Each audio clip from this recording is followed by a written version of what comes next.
Hello everybody, welcome back to Sin City Living. This is Jason bringing you today's episode. As always guys, please hit the like and subscribe buttons and don't forget to email us with any strategies, questions, any ideas. I try and pull some off the comments as well when I notice them, but emailing us is definitely the best way to go. And I obviously prefer to film these videos based off of what you guys email us. So today I do have an email. This one is from Angelo, and it is a kind of not really a blended strategy, but it's a strategy that he likes based off of both going across and using his pass line bet for his going forward, I suppose you could say. It's almost an interesting blend between the tower method or the funnel method and some of the pressing methods. So let's take a look at it. So he's basing off a $15 table. You can of course scale it up or down based on what you were playing. $15 tables are not super hard to find anymore, so it's not a bad bet. I'm going to put it over here so we can see those odds a little bit better. So what does he do? Well, he waits until there is a point established, and the point doesn't particularly matter, so we'll say a 6. So whatever the point is, he goes across. He's going to go across, and he's going to go across with basically the table minimum. So on a $15 table, you're looking at either 78 across or you're looking at 81 across. So in this particular case, it's going to be 78 across.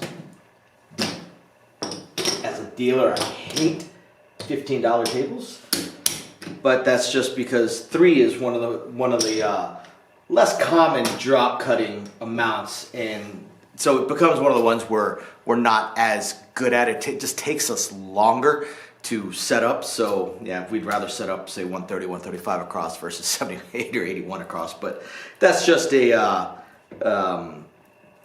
us problem. It's really not that big a deal. So we get our 78 across. So the way he does it, the very first hit, and it does not matter what that hit may be. So if this is a 7, I'll just ignore it, but and good thing I said that. So whatever the hit may be, okay, also not the 6, whatever number hits. So we'll look at a 4, okay? So the 4 hits. So this is going to pay $27 in most casinos. Some places it might be a buy and pay $29. Other places it doesn't become a buy until $20 or $25. So we'll say $27. So $27, and what he does is he looks at a table minimum odds, either $15 odds, or if the point were 5 or 9, he would do 16 odds. So it does not matter what number hits, because they're all going to pay at the minimum $21, 21 or 27.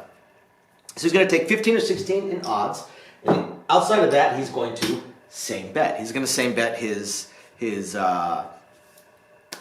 setup. The first hit. After that, regardless of what hits, he's going to start mid-pressing. And when he can, when he achieves a payout large enough, he's going to press his odds. We're looking at a unit as the table minimum, so he's going to press his odds as either $15 or $16 per hit. And that's assuming that is the required minimum. Some places kind of tie in your line bet with your odds, since the odds are basically an even money bet for the casino over time. They don't really matter as long as there's a pass line bet. Some casinos will say that there is no minimum for your odds. Even if you're on a $25 table, they'll say, yeah, you want to do $5 odds? Go ahead, because you got a $25 pass line bet. So they tend to tie those. Some places tie those two together. Most places do not, but some places do. So he's looking at 15 in odds right now. He is same bet. So the next number that rolls, again, regardless of what it may be. So the 5 rolls. So he's going to get paid $21. Now he's a mid-press type of player.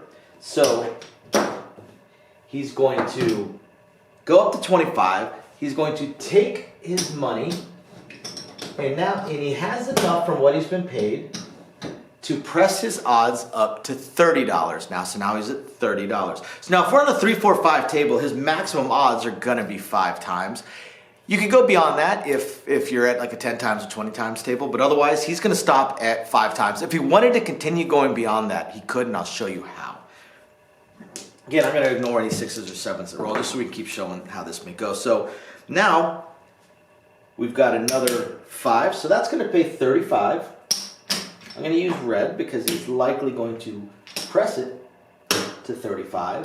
And we want to be able to have our sufficient red in order to press up again.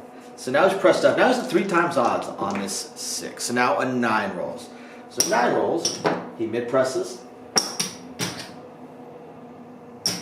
presses up another unit on his odds. Now he's at 4 times odds. So we're going to ignore that. 2 does nothing for us. He's still looking at his mid-presses. The 6 rolls. You know what? We'll go ahead and go with the 6. So he's only at 4 times odds right now. So he's got $60 over there. That's going to pay him $72 plus his $15 up front. So he's going to total up to $87. So we're actually going to total him up in this case. $87. There we go. The point will come off. And now he has collected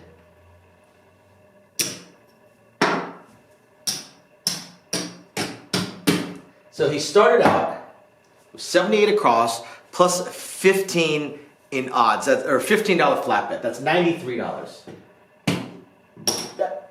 That right there is 95 bucks. So he's already in the lead. He's already ahead. 66 bucks. And now he would just keep going. There's another number roll. So if the 5 rolls right here, got a couple different ways to go, but I would suggest since he's got 35 bucks on there, he can just drop a dollar out. And there you go. Now he's at 36. Now he did get sufficient money in order to press his odds or to do his odds again, but we're going to keep going with this funnel method. We're just going to keep funneling these hits into his odds. So this time around he's got 36, right? 36 was going to pay him $42, and then he's going to want to press himself up a little bit. Now this is kind of an oddball spot for a mid press. So what we'll probably do here, we'll probably look at something like maybe go to 60. Probably go to 60. Get his 16 in odds this time because the point is 5. And now he's mid-pressed up to 60 right there. Now another 6 would roll. Gets paid 70. If we're going to keep with a mid-press, let's go with 72 on the mid-press. You guys know I would go to 90 here, but we can go with 72. Keep it nice and simple. And now he can press up his odds to 30 bucks. So now he's at 2 times odds. His max would be 4 times on this. And this time around, I'm going to ignore the wrong rolls to get us to continue pressing this because I want to show how he could go beyond. So goes from 25 up to 35, and now he presses his odds one more time. So he's at 3 times his odds now. So his max should be 4 times on the 3, 4, 5 table. So another 9 rolls. Throw in $1 to get paid 50, up to 50, and now he is now at 4 times odds, or 5 times, yeah, 4 times odds. So what can he do at this point?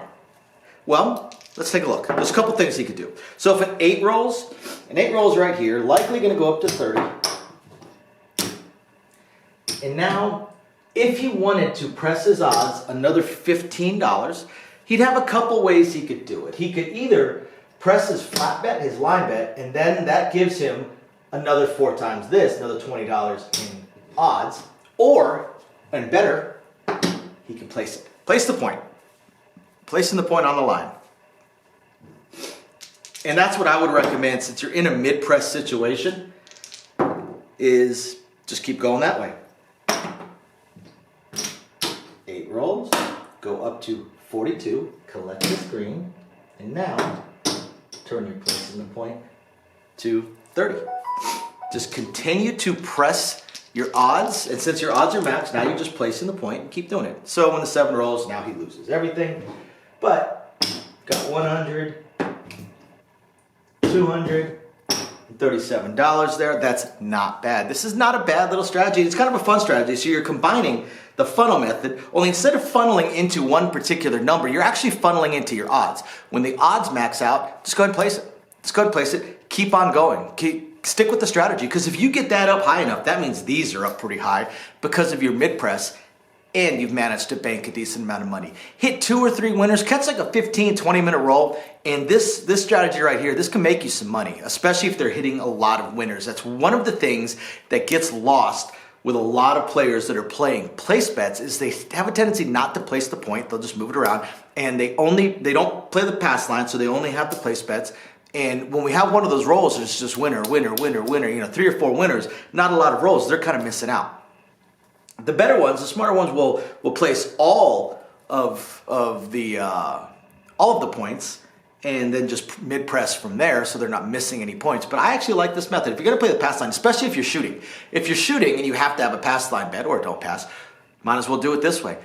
You're just doing the funnel method, only you're funneling into your pass line bet. But what I like is you're also crisscrossing with the mid-press, so you're still increasing your bets. You're not just funneling into one number, but you're also increasing your bets up.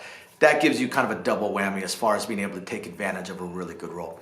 Thank you, Angelo, for sending this to us. Thank you, everybody, for watching. We will catch you guys next time. Bye now.